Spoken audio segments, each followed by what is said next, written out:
أعوذ بالله من الشيطان الرجيم. يا أيها الذين آمنوا لا تأكلوا أموالكم بينكم بالباطل إلا أن تكون تجارة عن تراض منكم ولا تقتلوا أنفسكم إن الله كان بكم رحيما. رب اشرح لي صدري ويسر لي أمري واحلل عقدة من لساني يفقهوا قولي. السلام عليكم ورحمة الله وبركاته. Quran Weekly. Juz number 5, I picked an ayah from Surah An-Nisa today, and this is ayah number 29. Very powerful phrasing, and it captures really one of the main ethical principles of Islam. Those of you who claim to believe, Ya ayyuhalladhina amanu, la ta'kulu amwalakum baynakum bil batil. Don't consume each other's money using falsehood. Don't lie on your hours at your job when you have to punch in. Don't lie about it. Don't earn, when you're a consultant and you get paid a certain number of hours, to fill a job or by the hour, and you're just sitting having coffee and chilling or whatever, and you're getting paid for that, unless your employer knows that that's what you're doing. إِلَّا أَن تَكُونَ عَن تِجَارَةً عَن تَرَاضٍ مِّنكُم. Unless it's a trade that's happening, a business that's happening with mutual agreement among you. In other words, nobody can be 100% productive all the time. That's not humanly possible. So you might feel like, okay, I'm going to work 9 to 5, but I take a 40-minute break sometimes. I just sit there and talk sometimes. Is that okay? Well, if your employer knows that's what you do and it's acceptable to him, then it's okay because it's mutually agreed. إِلَّا أَن تَكُونَ تِجَارَةً عَن تَرَاضٍ مِّنكُم. Unless it's a trade, it's a business, that's mutually agreed upon. Other than that, don't scam people out of money. Don't overprice things. Don't overcharge for your services. If you're a mechanic, don't inflate your price because you're the only mechanic in like 10 miles. And this guy's got a transmission problem. Might as well tell him his timing belt and his engine fluid and all this other stuff is messed up too, because what's he going to do? So all he can do is use you, right?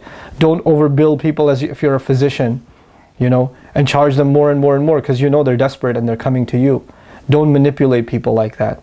So don't eat people's money using falsehood. Also, tarad means that both parties are agreeing to the service or the product that's being exchanged. So if you know something about what you're selling or something about the service that you're providing, fine print if you will, that that your customer or your employer is not aware of, they need to be aware of it.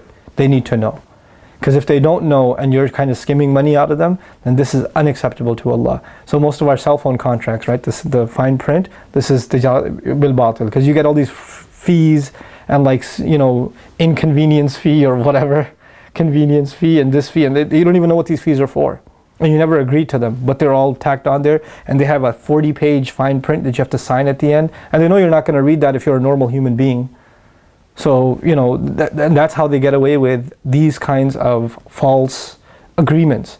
We, Muslims, when we go into business or professional agreements or employment, we cannot consume money based on falsehood.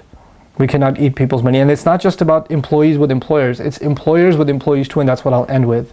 That employers, decide to pay a certain amount. When your employee's working harder and they're doing more, and you're not paying them more as a result, or you're paying some employees more than you're paying other employees for the same exact work because you're giving preferential treatment, this is also falsehood. This isn't right. You can't do that. These are unethical standards, that you pay some the same amount or you pay somebody else more amount even though they're doing the same work. This is you're eating their money because it's no longer your money. The person you underpaid, you just ate their money. And the only way you can get away with that is if they both عن تراضٍ منكم. And finally, if they both agree to it and they're both happy with it. That's the amazing thing in the ayah. You don't just agree with your consumer, because you can get them to agree even if they're not happy. You know how car salespeople get you to agree even if you're not happy and you sign the thing and you regret it later?